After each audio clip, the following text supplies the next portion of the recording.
Growing up, I didn't realise that my dad was a DJ, well, I knew that he was a DJ, but I didn't realise that was kind of any different from someone's dad who was a doctor or a teacher or a janny or whatever. Yeah. I just thought, but I kind of saw something was slightly different, because people would like occasionally stop you and like go ask for a photo or say there's Harry, and I'd be kind of like, why are they like pointing at my dad or whatever? Because I'm so good looking.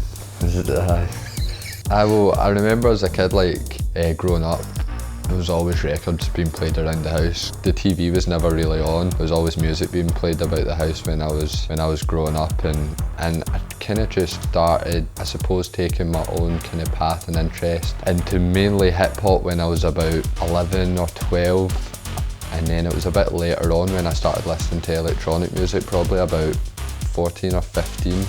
I'd go and see my dad at gigs at like Tina Park and different festivals which I could get into at a young age. I remember you teaching me how to mix, and to learn basically I mimicked you. Like you would have your hand on the record, cue it up, I would just like mimic you, put my hand on top. I used to give you 2 copies of the same record. Used to give them 2 copies of the same record, so, and then at first I'd say, right, I put them in sync for you. All you need to do is come in the right bar. You know what I mean? Come in the right bar. So you got that, and then I said, right, I'm going to move one out a bit. So now you've got to kind of try and put it in time by yourself, you know?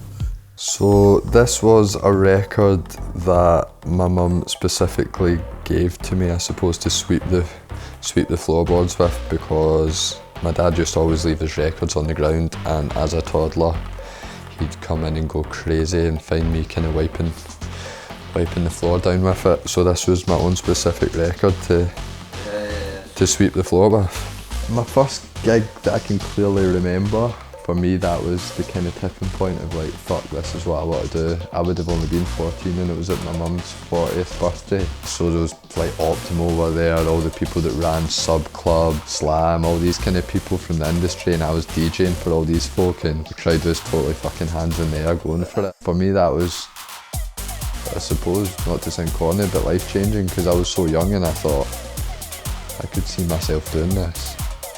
Well, I suppose you get a head start to anything. If your dad's a footballer and he can play at football and he plays with you as a kid, there's a kind of greater likelihood that you're going to be a decent footballer. It's not certain, but you have access to someone that has skills. By the same token, I think Jasper being surrounded by records and having access to records and equipment is going to maybe give you an interest in it or help develop some kind of interest, though I wonder how that works, you know, especially when you could come to festivals and things like that and see it in action and go, oh, actually that looks like fun.